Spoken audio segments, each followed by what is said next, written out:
Yeah, good morning, everybody. How awesome is it to hear and see all these teenagers fired up here in the house this morning? Come on.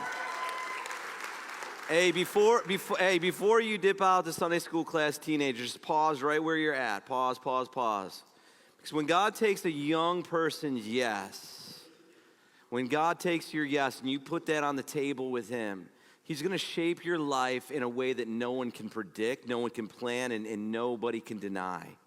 So keep that yes on the table with Jesus. Sometimes it's not that we don't want to give our yes to God. It's just simply that we're afraid. We're afraid that God's going to make us do something that maybe we don't want to do, or we're afraid that we're going to fail, or we might be afraid of what others might think of us. I get all that, but the God that created you is the God that is for you. He's invested in you. He is not going to lead you in a way that is not good for your life. He's got a future and a hope for you. So give Him your yes, and He will shape the rest of your life. Now, just another word to the wise here, especially to the teenagers. You're coming off a mountaintop with God.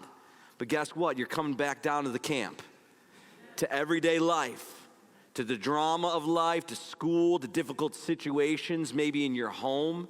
Listen, I heard of a situation that took place at a football field. Some of you touched by that and affected by that. Life is not going to be like the time that you had over the past few days. So make sure that you guard your hearts. And you got to learn now that it's not just in that mountaintop experience, but now you got to seek Christ every single day in that quiet time. So get together with God daily, because if you want to hear His voice and continue to hear His voice, then you have to seek Him diligently. Amen? And God promises when you seek Him diligently, you will find Him. Come on. Is that not true? Come on, church. Amen. Well, it's such a pleasure to hear and see just all that God is doing, and the young people love it. Listen, every generation has a sound. Have you ever noticed that? You typically love the music that you grew up in and with your generation, right? Maybe there's some that don't, but for the most part, you love it. Your parents couldn't stand it, but you loved it, and you probably didn't really care for your parents' music as well. Am I right? I mean, any teenagers left, right? You don't really care about your parents' music as much, right? It's just the truth. Now, you still love the music. Any parents, you still love the music that you grew up with, but you as a parent, you can't stand your kids' music, right? The sound of my generation is different than the sound of your generation. This is how it goes. But the sound of my generation, well, I wasn't born in the 90s, but that's kind of when I kind of started to really pick up music, and it resonated with me. And what was the sound of that generation? Some of my thank you for repping the house this morning, right? Grunge and alternative rock. Some are like cringe-worthy there, but for me, that was just it. For some here today, like you just don't like hearing that, but man, it brings me to a happy place. Yes, grunge music, right? For me, I grew up on the Foo Fighters, Everclear, Smashing Pumpkins, the Goo Goo Dolls, Weezer, Pearl Jam. Some people are like, I can't believe you're saying this in church. I'm sorry, I'm just saying, it's just the truth, all right? You know, like Pearl Jam, can't find a better man, right? You know what I'm saying? Like, right? But probably one of the biggest and most influential bands of that time that rocked the scene, and again, just saying, this is just the truth, was the band Nirvana. Now, like them or not, okay, they rose to fame in rapid progression. Their second album, that's my Telecaster, by the way. It's not my son's. All right, I'm just saying, I was gonna pick it up and start rocking out some 90s music, but no, I'm not going to. But listen, like Nirvana or not, their second album, Nevermind, it sold over 10 million copies in less than 3 years. And that's why the world was shocked when they heard that Kurt Cobain, the lead singer and guitarist of the band, was found dead with a self-inflicted shotgun wound to his head. The fame, the money, the drugs, the sex consumed him. It all became overwhelming. Ultimately, he didn't like who he was and who he was becoming. He seemed to have no control over who it was that his life was serving. Yeah, it got pretty quiet in the house, didn't it? See, ultimately, everybody serves something. There's somebody in life, whether you realize it or not, we admit it or not, you serve something. Everyone's a servant, but not everyone is God's servant. Come on. Everybody serves somebody. Romans 6:16 says, don't you realize that you become the slave or a servant of whatever you choose to obey? You can be a slave or a servant to sin, which leads to death, or you can choose to obey God, which leads to righteous living. Everybody serves somebody. Isn't it interesting that as the new fashion trends come in today, we buy into them, right? New medicines that are out there. We have these new cars. Oh, we can serve good things too. We can serve our work, our families, our houses, all good stuff. Those might not be bad, but if these things dictate our obedience in life, then these are the things that we're serving. Because everybody serves somebody. Who are you serving? This morning I'd like to take a look at how God made a leader, or should I say servant, out of a young man. And I invite you to read with me out of 1 Samuel chapter 3. Would you turn there and read with me this morning? The Word of God. It says, now the boy Samuel was ministering to the Lord in the presence of Eli. And the word of the Lord was rare in those days. There was no frequent vision. And at that time, Eli, whose eyesight, he was the high priest, had begun to grow dim so that he could not see. He was lying down in his own place, his own bed. The lamp of God had not yet gone out, and Samuel was lying down in the temple of the Lord where the ark of God was. Then the Lord called Samuel and said, here I am. And ran to Eli and said, here I am, for you called me. But he said, I did not call. Lie down again. So Samuel went and lied down again. And the Lord called again, Samuel. And Samuel arose and went to Eli and said, here I am, for you called me. But he said, I didn't call you, my son. Lie down again.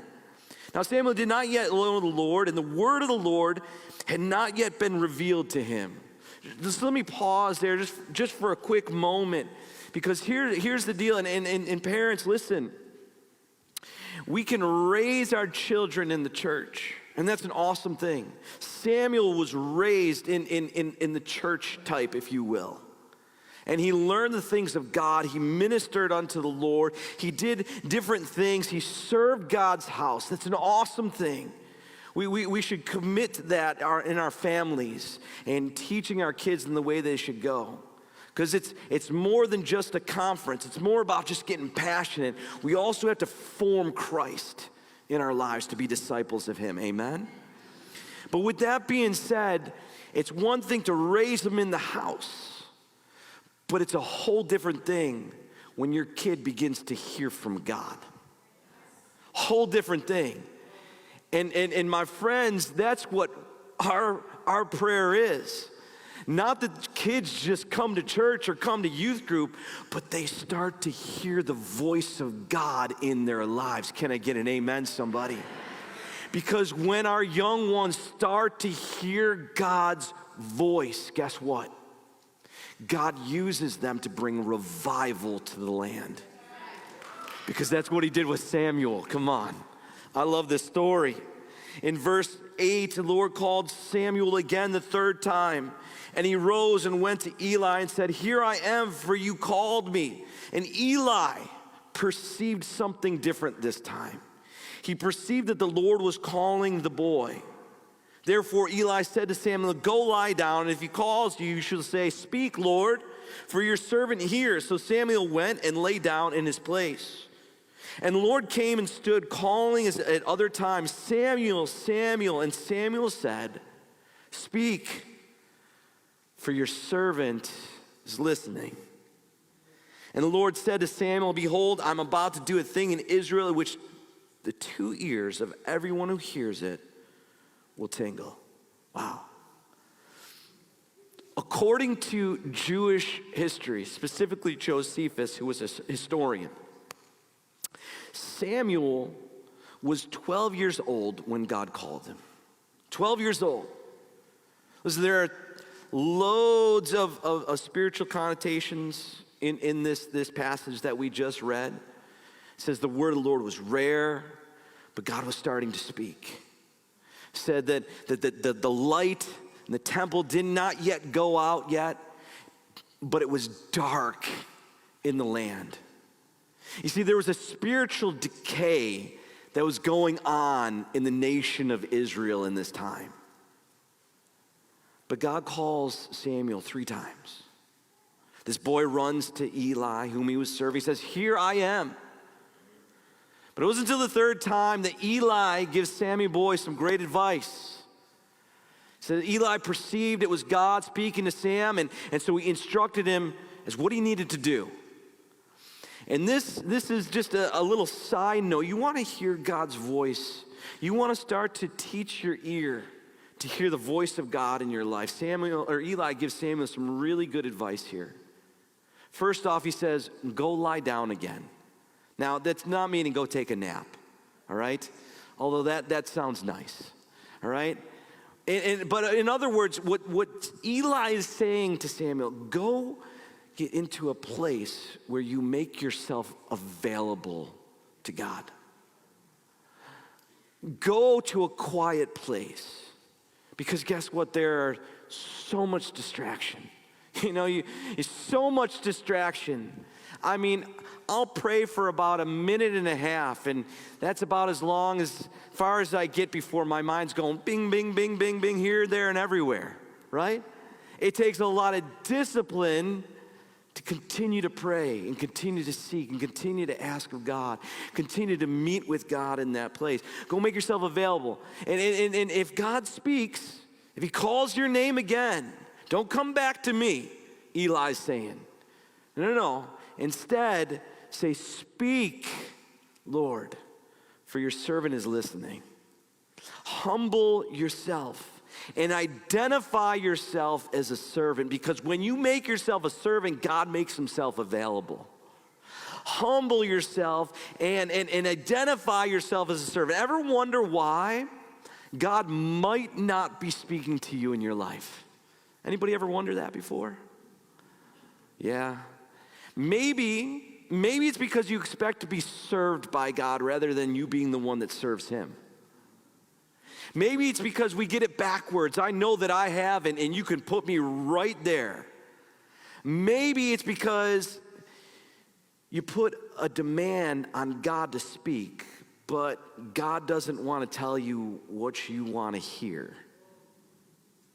Maybe it's because that he knows that if he speaks, but you're unwilling to be his servant, the words that he speaks will only be wasted.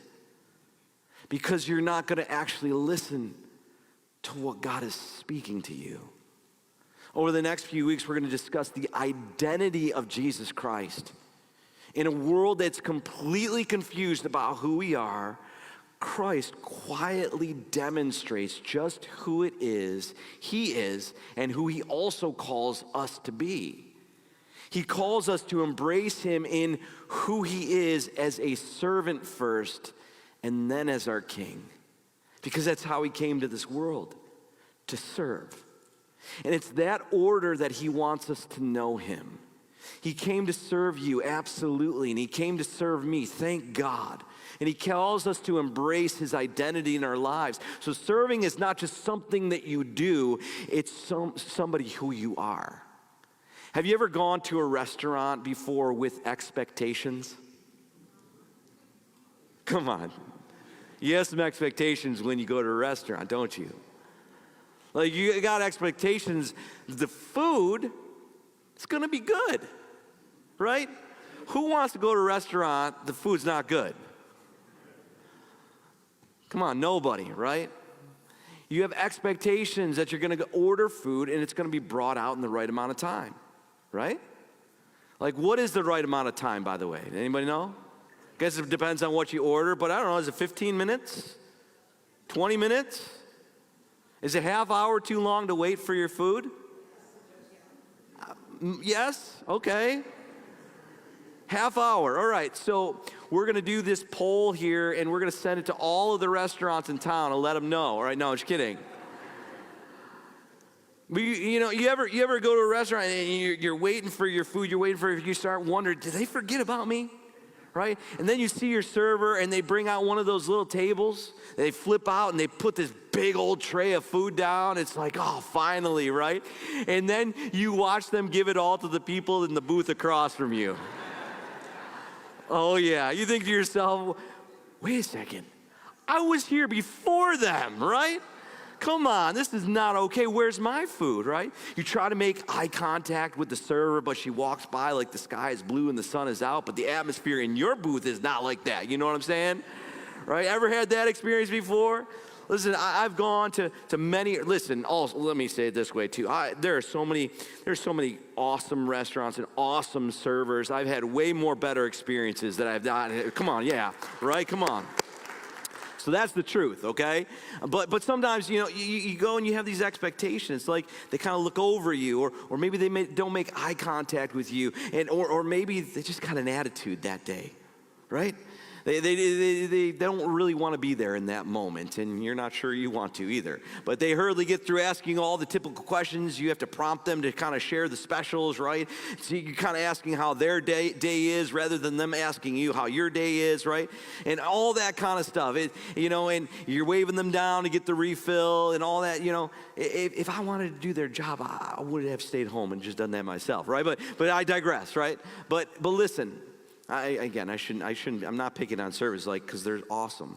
But some of them have to deal with a ton of ridiculousness. You know what I'm saying?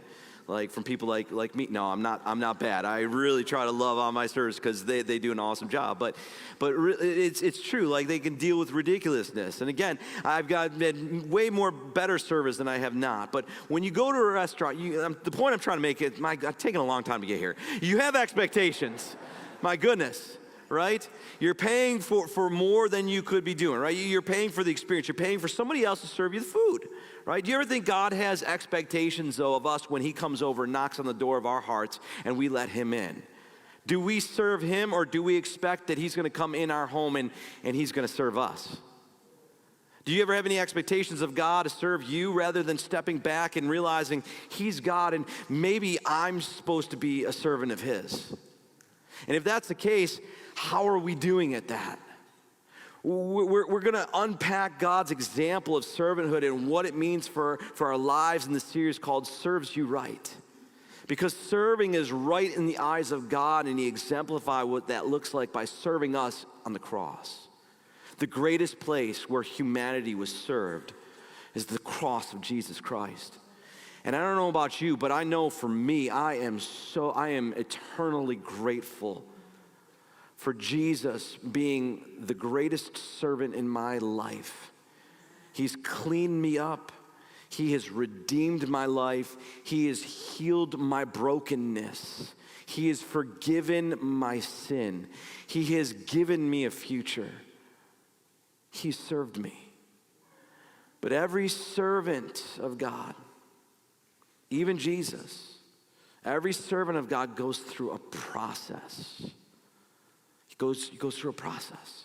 Oswald Chambers, famous preacher, said it like this: if you're going to be used by God, he will take you through a multitude of experiences that are not meant for you at all. They're meant to make you useful in God's hands.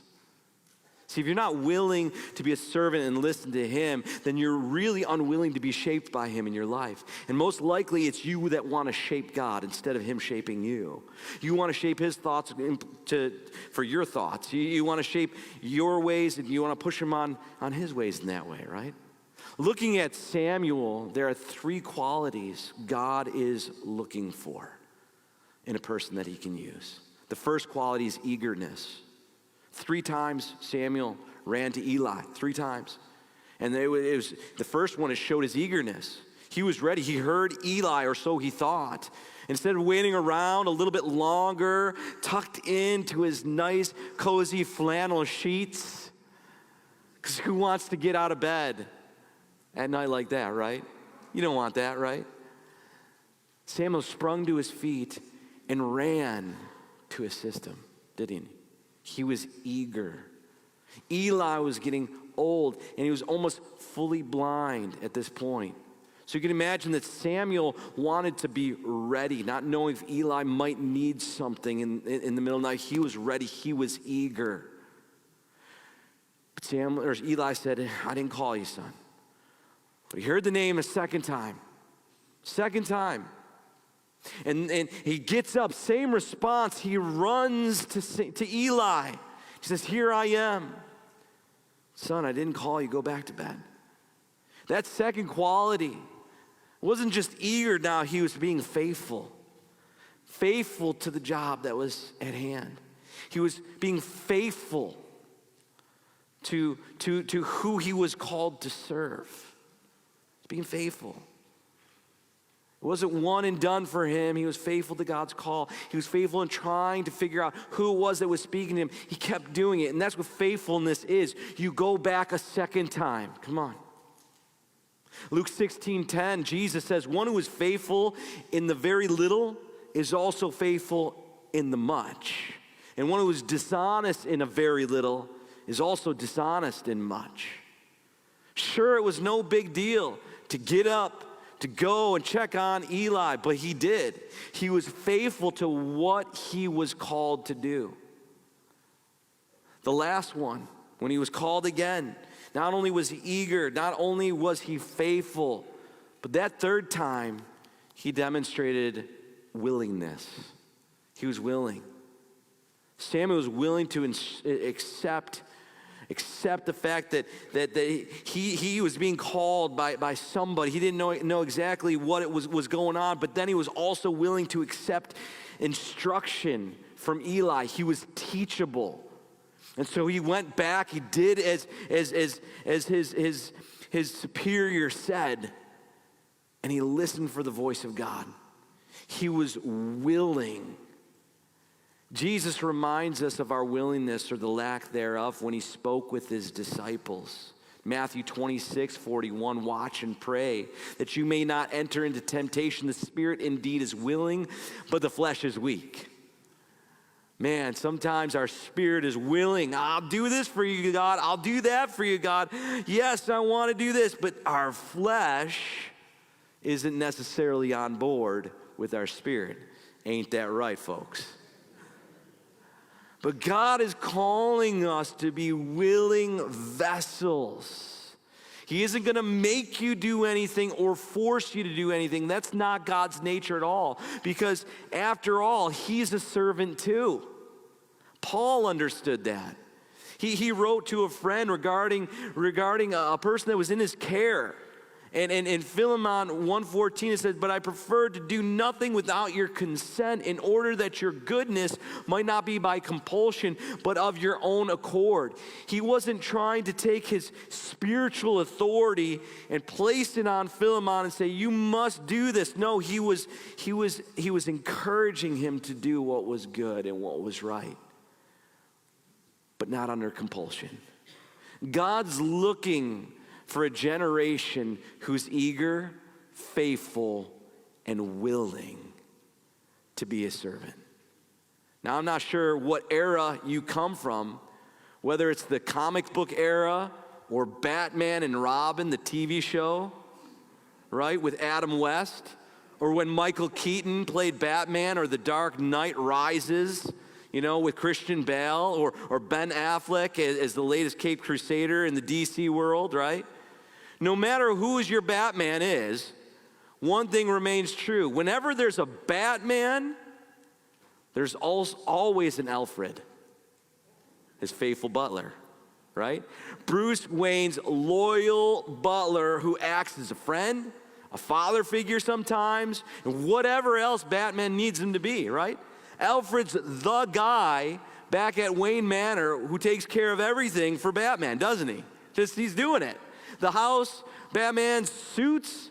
I mean, you ever see Batman's suits? I mean, they're perfect. That's all Alfred's doing, by the way. Bruce Wayne doesn't know how to iron anything, all right? You know, Alfred's taking care of the Batmobile, the Bat computer, all of that's not enough. I mean, not enough. I mean, if Batman gets injured, Alfred's the one that is applying first aid to Bruce Wayne, so he's not going to the hospital, and they're like, what's going on with you? Whatever version you follow, Alfred mastered computer programming, all kinds of engineering, nano and biotechnology, and he makes sure that Batman has his glass of buttermilk just in case Batman might get poisoned. Whatever Batman needed, Alfred provided. He was the hero behind the hero. He was a hero that required no cape. See, in a world, in a culture where everyone wants a cape, what if God was calling us to be more like Alfred than Batman? You see, so much of today is all about leader development, leadership, and that's great and all, but God is actually more about servant development if you follow him. After God spoke with Samuel and shared his plans for what was to come, you better believe Eli was impatiently waiting for Samuel in the morning. He wanted to know what's up. What's God been speaking to you, dude? Like, tell me, hit me, what is going on? The problem for Samuel was that much of what God told him was that Eli and his house were going to fall because of all their evil. So you can imagine a young boy being in kind of an uncomfortable spot, having to tell this guy that's kind of taking care of him for all of his life, right? That not maybe easy thing to kind of share that information to your direct report, but he does. And the story goes, so Samuel told him everything and hid from him nothing. You see, there's one quality that God tests in our lives to be a servant, and that's obedience. Samuel faithfully obeyed not only God, his spiritual leadership, all of the daily disciplines, the protocols of how he had to work at the temple. Even though Samuel was uncomfortable telling Eli, he still obeyed. Do you know what matters most to God? It's obedience. To God, obedience over results, obedience over skill, obedience over talent, obedience over influence. Obedience is a big deal to God. It's the biggest deal to God. Not because he's obsessed with compliance, by the way, just so we understand this. But he's moved by a person who cares enough about him that that person is willing to listen to what God wants to say and then act on it, no matter how difficult it is, to move God's ways forward. God loves that. Obedience communicates love. Henry Blackaby said, God's commands are designed to guide you to life's very best. You will not obey him if you do not believe him and trust him. You cannot believe him if you don't love him. You cannot love him unless you know him.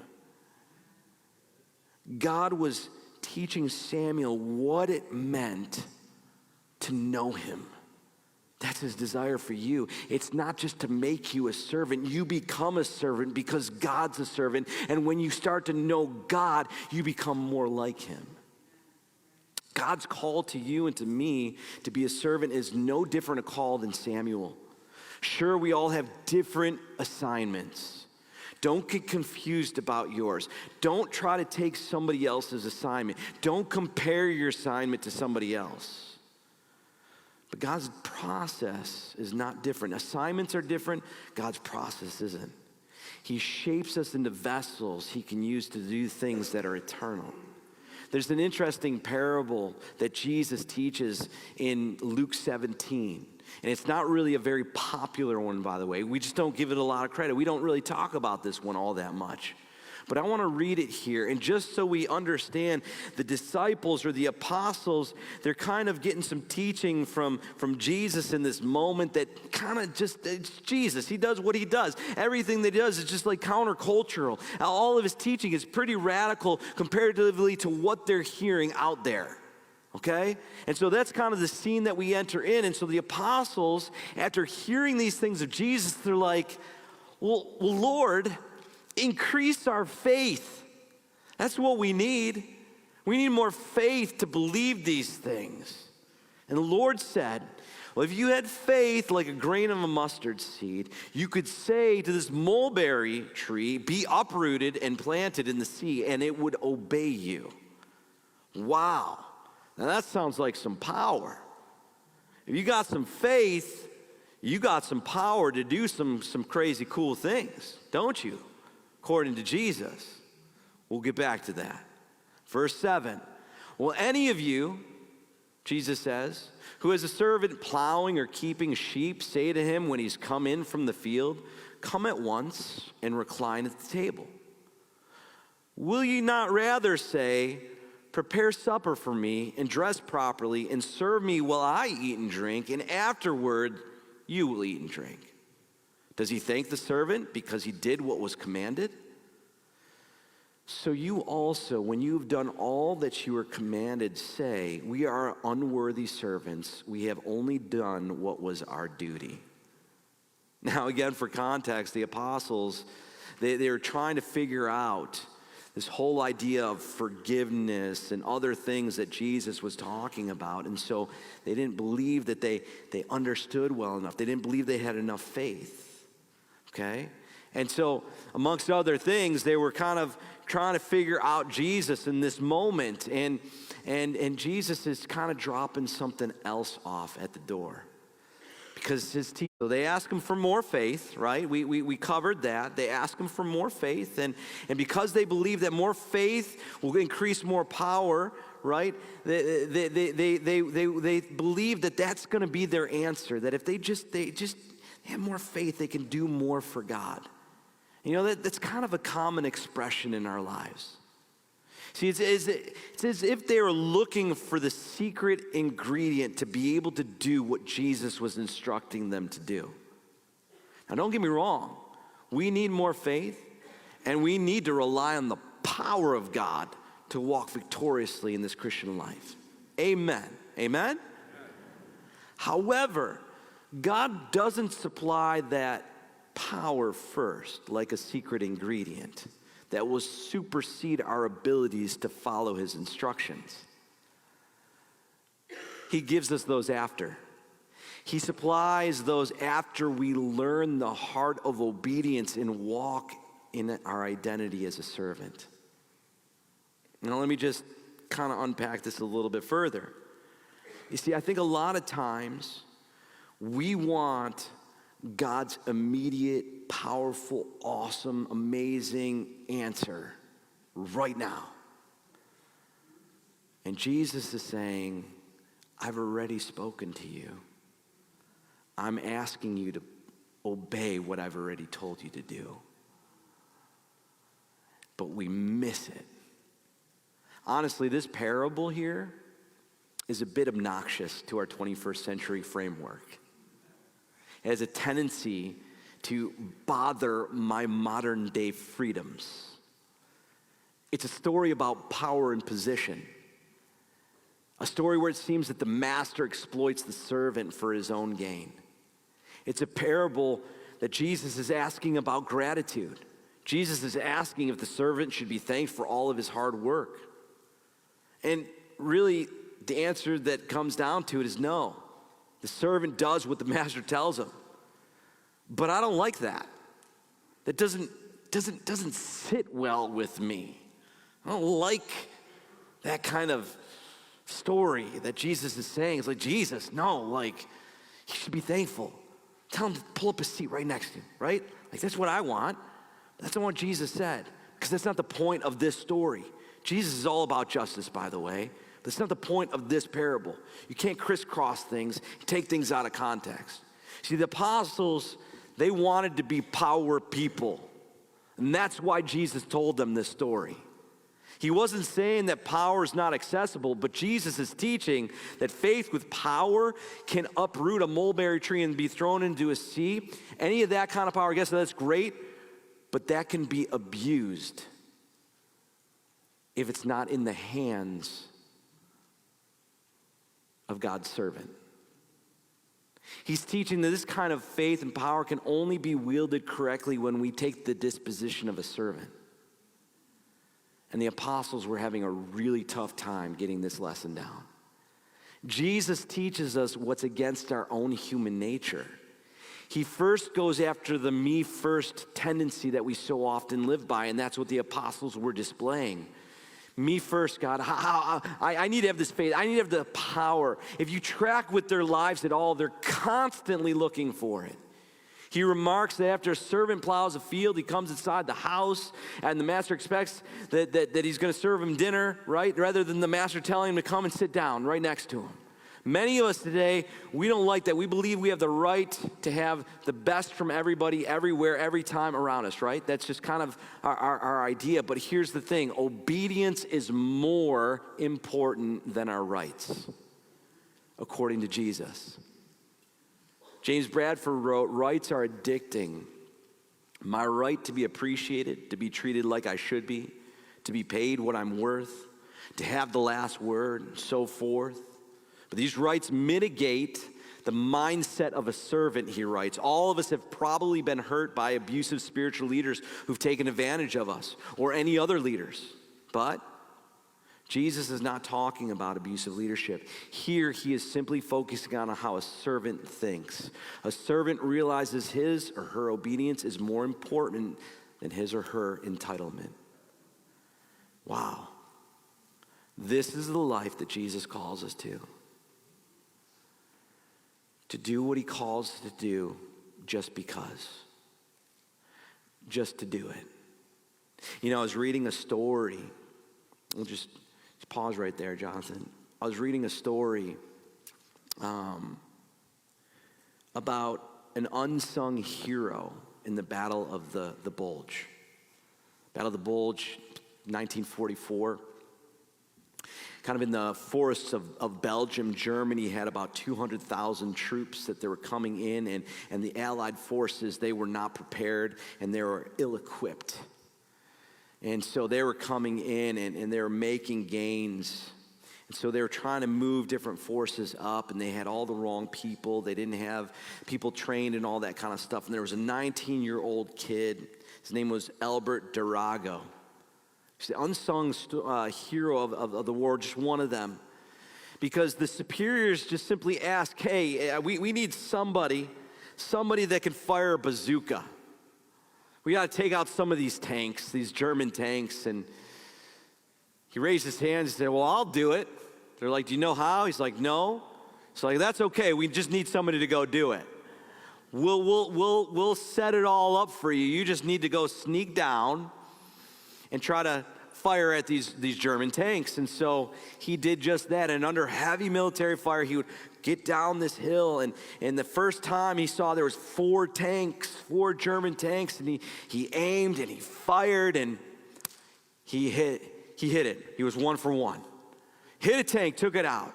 But he didn't know how to load the thing, so he had to sneak back up under fire, right? They loaded it back up and they're like, we want you to do that again. So he went back down, and guess what? Second shot, bam, hit another one. And he just kept hitting them. And it just helped to build the morale, and it started to change the tide of the war in that sense. But you know, 70 years later, when he was at a reunion to celebrate just the victories of that day and honor those veterans. And by the way, just on Veterans Day weekend, we just honor any veterans that have served our country. Just want to say thank you so much. We love and appreciate you all. Thank you. Thank you so much for just allowing us to live with the freedoms that we have. We are so appreciative, and we just honor you in this place. But as Albert was at this kind of ceremony, they were talking about it, and they were asking him questions, you know, and kind of making this big deal out of him. And he just said, listen,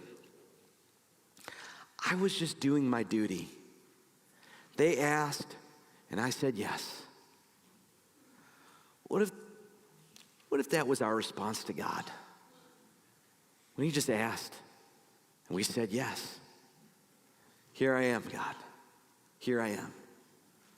See, the hardship for us is, we put that yes on the table, but the hardship for us is our own human nature. And that's why Jesus teaches. And he says things like this: if anyone would come after me, let him deny himself, pick up his cross, and follow me. For whoever would save his life will lose it, but whoever loses his life for my sake will actually find it. For what will it profit a man if he gains the whole world but forfeits his soul? What shall a man give in return for his soul? For the Son of Man is going to come with his angels in the glory of his Father, and then he will repay each person according to what he has done. Not according to what he was willing to do, not according to what he wanted to do, not according to what he was inspired to do, not according to what you're excited to do. We're going to be rewarded for what we actually do. Sorry, I didn't know how to save that one. But this is how God shapes a leader. A servant. He calls us to a crucified life. When Christ was nailed to the cross, who's thankful that my sin and rebellion were nailed on that cross too? Amen. Come on. Yeah, give him praise for that. We should praise God every day. But, know what else was nailed there too? My ego, my reputation, my self-reliance, all my rights, my self-idolatry, my selfish ambition. At least it's supposed to be nailed there. See, we often try to hold on to certain things when Christ calls us to not deny those things. But that's how he shapes us, to be useful and to have meaning. See, God frees us from ourselves so we get to live for something bigger. That's actually what Jesus was doing with his own disciples. That's what Jesus was doing in Samuel's life.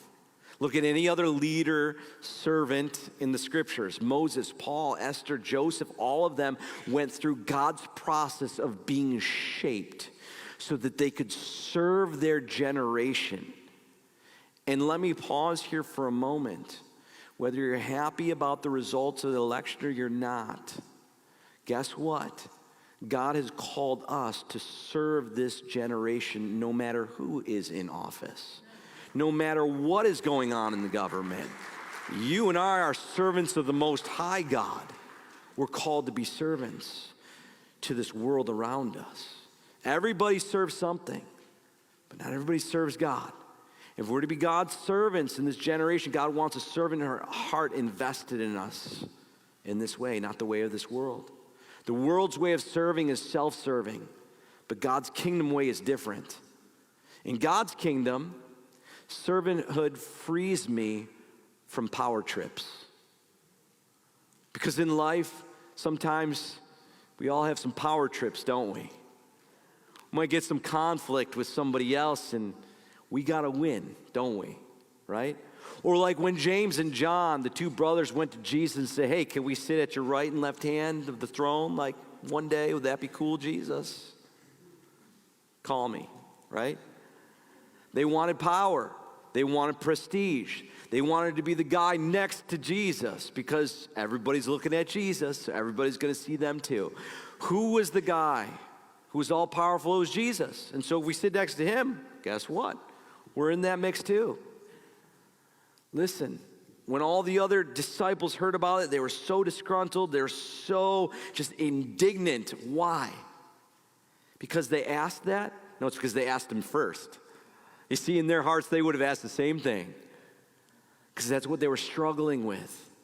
They all had power trips, but servanthood frees us from power trips. Servanthood also frees us from the spotlight.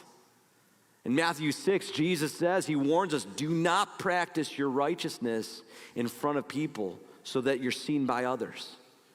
If you need a spotlight to follow Jesus, to do what's right, to do what's good, if you need to get a pat on the back or an attaboy because you serve, because God told you to do this, then you're missing it. You're not a servant, you're an employee. The last one servanthood also frees us from is the front row. There was a time where Jesus, he was watching kind of this banquet going on, and all these people were trying to get these front seats so that they could kind of just rub elbows and shoulders with those of notoriety, right? And Jesus is just kind of watching, he's taking it, and he turns to his disciples and he's like, don't do that. No, instead, go to the back row. Not in church, by the way. Everybody always goes to the back row in church. No, I want you to come up front. I want to spit on you when I'm preaching. Just kidding. I'm just kidding. But he's like, no, go to the back seat and let that person, let who has invited you over or whoever is of notoriety, let them call you up further instead of yourself self-promoting yourself. We live in a world of self-promotion. Actually, if you Google that now, there's lots of ways that you can learn, lots of articles of how to self-promote yourself. They turn it into a good thing. It's not a good thing, because it's not about me. It's not about you. It's about doing what God has called us to do. It's about representing him. That's what he calls us to. Christ calls us to be superheroes that don't need capes. He's calling us to serve because that's our duty. Not what we get from it, but what we give. Not because we can be seen. In the church, this can happen. Not seen as a worship leader or as a pastor or this leader or because we lead this initiative or we stand up for this cause. And it's all fine. But that's not what Christ has called anybody to. For Samuel, he didn't exactly know what and how God was going to use him. But there was something much bigger God was after through Samuel's life. It says this at the end of this chapter. And Samuel grew, and the Lord was with him, and let none of his words fall to the ground. Why? It's because Samuel took the position of a servant to serve God and to serve his generation. Now more than ever, God is calling you to be servants. Do you realize that? Servants. People who give without needing credit. People who do because it's just the right thing to do. Imagine how that could shape a generation. Let me ask you this today. Are you a servant of the Most High God? Or are you a servant of the Most High Self? Listen, success is up to God, but obedience is up to you. You know, as we kind of wrap things up here, I realized today that I shared a little bit about Batman and Alfred, but I got to share about Superman too. I'm more of a Marvel guy personally than a DC guy, but I want to talk for a moment about the OG Superman, Christopher Reeves. Now, some of you guys might know who he is. Some of you guys don't know who he is. But I'm not sure anybody could come close to him in taking that Superman title away. Anybody that's come since him. Now, he's since passed away, but I'm not sure anybody's got anything on him. Christopher Reeves, he was a star, a superstar. He was a Hollywood star. He was brilliant, on screen, off screen. He was talented. He had so many different things going for him. He played Superman on the screen. He would be flying over buildings. He would be beating up bad guys. He'd be saving babies in distress. All of that. That's great. Outside of acting, he did some quite amazing things too. He had quite the mind. He was a downhill skier. He was very athletic. He made voyages like Amelia Earhart. He followed her voyages and he was a brilliant guy that did all of these different things. Super skilled, super talented, super creative. He was successful at whatever he put his hand to. But all that changed in one moment. It was in a horseback riding competition. Reeves was thrown from his horse and he suffered paralysis from it. He woke up later not knowing what happened, but amazingly he survived. But admittingly so, at times he wished he wouldn't have. All the acting, all the adventures, all the day-to-day activities that you and I are accustomed to, he couldn't do anymore. He was paralyzed, couldn't move. Reeves wrote that when he and his wife would get down, depressed, because this new lifestyle for them was nothing like the old lifestyle, they would look at each other and say, let's go help somebody out. They would get the attention off of themselves. They would stop thinking about themselves, and they would go and help somebody else. And the reason I think that he was the greatest Superman is because he helped so many people even after he was paralyzed. He set up foundations, did many, many different things. He couldn't even move his hands and his feet. But he became like the hands and feet of Jesus to people. The cape was off the Superman. But that's when he really learned to become the real Superman, because he served. He served. To God, heroes and successes are those who don't need a cape, don't need a platform, they just need a towel.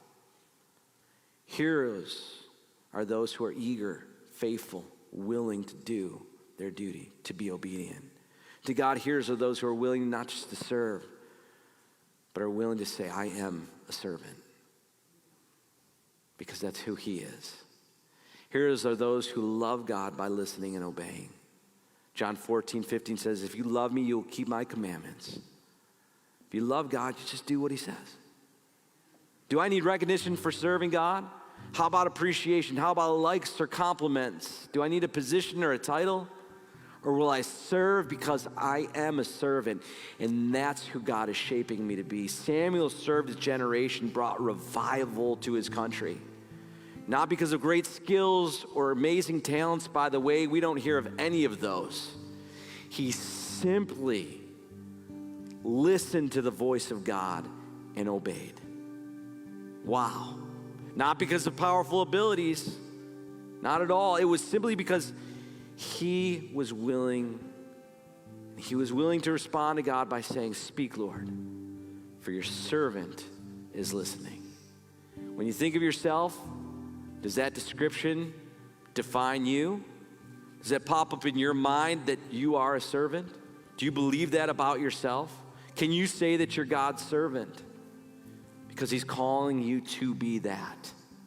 Over anything and everything else, Jesus Christ is calling you to be a servant of the Most High God. Could you stand to your feet right now? I want to ask God today in this place, just simply, that we be a people, we be a church family that says, speak, Lord, for your servant is listening.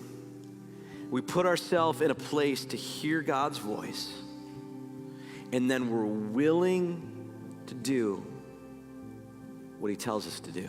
Simple as that. Simple as that. It's not rocket science. It's not all this power and faith, and that's good. I'm not discrediting that, but it's simple obedience. So would you pray with me here this morning? Lord, we just simply say, speak. For your servants are listening. God, I pray, Lord Jesus, that every time we're tempted, the spotlight mentality, a front row mentality, a me first mentality, power trip mentality, oh God, that we would remember and we would hear the still small voice in our lives saying, remember who you are. You're a servant of the living God. God, that in our life, in our pursuits, that we would actually bring our pursuits under the submission of you, Jesus Christ. God, that you would free us from ourselves so that we can live for something that's much bigger than we even think we can plan for ourselves. God, I pray that we would be people in this generation in 2024 that not only say that we are followers and disciples of Jesus Christ, but we're taking on those actions in our lives by denying ourselves, daily, picking up our cross and following you. Let us not pursue the definitions of the world. Got to be successful here. I've got to do this here. I've got to make this amount. I've got to do all these different things. No. Let us be successful in your definitions. That we're eager, willing, and faithful to be servants of you. We're willing, eager, faithful, and obedient to be disciples of you. God, I pray that you'd help us to be like Samuel in this generation. That we'd simply do what you've commanded us to do. Because we love you with our whole hearts, our souls, our mind, all of our strength. From that place, it pours out to our neighbor, to everybody around us, to society, to our community, to our schools, to our neighborhoods, everywhere. Help us to take on your identity in our lives. In Jesus' name, amen. Amen, church. You're the servants of the Most High God. Can you say that? I am a servant of the Most High God. It's actually an incredible, incredible privilege and honor to be that. Amen. Amen. Listen, we're going to take some time to pray for needs up here right now. Listen, all of us come with baggage, challenges, trials, difficulties. Maybe there's some illnesses or disease or some things that just need to be fixed in your body. You just need healing from God. Maybe you're going through some stuff that you just need God's provision or help in your life. We believe that God is willing and able to do that. Let's ask together. I want to encourage you right now just to come on forward. If you need prayer for anything, everything, come on up. We want to pray with you this morning. Just a little bit, the worship team will dismiss you, but let's take some time right now to quiet ourselves before the Lord and listen to his voice. Amen? Let's put ourselves in that place and say, Lord, speak, for your servant is listening right now. God bless you all.